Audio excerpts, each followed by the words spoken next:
সাকিব ভাইয়ের সাথে আমি যেই কাজটা করেছি এটা তো সুপারহিট হয়েছে। 2025-এ আমার তো বেশ 2-3টা ছবি অলরেডি রেডি করা আছে।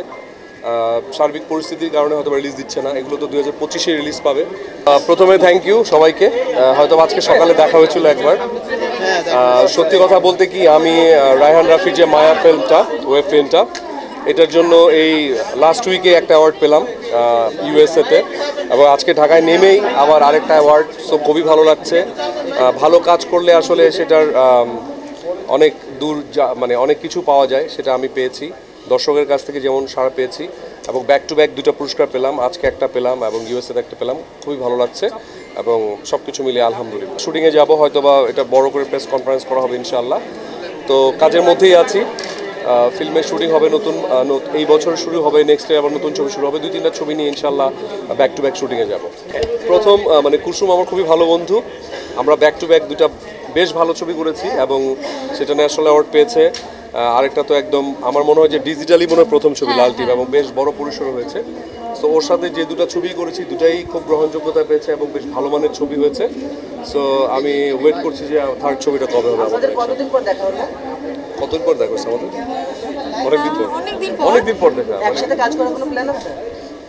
না, প্ল্যান নাই, বাট ইচ্ছা আছে, দুজনের ইচ্ছা আছে। হোপফুলি ব্যাটে বলে মিলে গেলে আমরা একসাথে কাজ করব। মানে কুসুমের সাথে আমি যখন কাজ করছি তখন ডেফিনেটলি বন্ধুত্বটা ছিল না, কাজ করার পরে আমাদের বন্ধুত্বটা শুরু হয় এবং কাজের পরে আমরা বেশ ভালো বন্ধুত্বপূর্ণ সম্পর্কে এখনও আছি।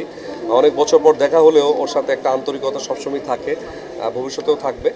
যখনই আমাদের দেখা হয় না কেন আমরা সেই স্মৃতি চারণ করি, লাল টিপের, গহিনী শব্দের। সো এই যে এখন হুট করে দেখুন, আমি জানতাম না যে কুসুম এসেছে, দেখেই খুব ভালো লাগছে। সো আমার কাছে বন্ধুত্বটা এরকমই যে অনেক বছর পর যদিও দেখা হয়, মানে সম্পর্কটা যেন মানে মনে হবে যে পুরনো, মনে হবে যে একটু আগে দেখা হচ্ছে। আমার কাছে সম্পর্কটা সেরকম। রায়হান রাফি আপনার ওয়েব সিরিজে পরে নতুন ওয়েব সিরিজে আপনাকে দেখা যাবে।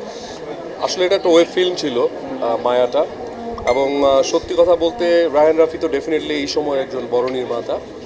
তার সাথে আমার প্রথমবার কাজ হয়েছে, এবং এই এই এই কাজটা নিয়ে আমি যেটা বলতে চাই যে অন্য অনেক কাজ করে অনেক সময় নেগেটিভ রিভিউ পেয়েছি, পজিটিভ রিভিউ পেয়েছি, মিক্সড একটা রিভিউ ছিল।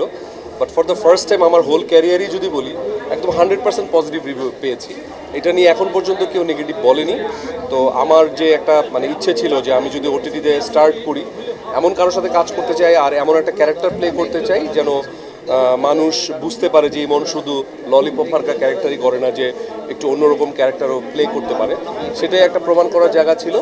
তো ওভারঅল রায়হান রাফির সাথে আমার আগে পরে অনেকবার কথা হয়েছে, বসা হয়েছে। হোপফুলি আমরা সামনে হয়তো বা আরও বড় কাজও হয়ে যেতে পারে, যেহেতু একটা ওটিটি হয়েছে, দুজনের একটা আন্ডারস্ট্যান্ডিং হয়েছে। হোপফুলি সামনে আরও ভালো কাজও দেখতে পারবেন আপনারা ইনশাআল্লাহ। 2025-এ আমার তো বেশ 2-3টা ছবি অলরেডি রেডি করা আছে। সার্বিক পরিস্থিতির কারণে হয়তো রিলিজ দিচ্ছে না, এগুলো তো 2025-এ রিলিজ পাবে, এবং নেক্সট মান্থ থেকেই নতুন ছবি শুটিং শুরু হবে, এবং 2025-এও যে নতুন ছবি শুটিং শুরু করব।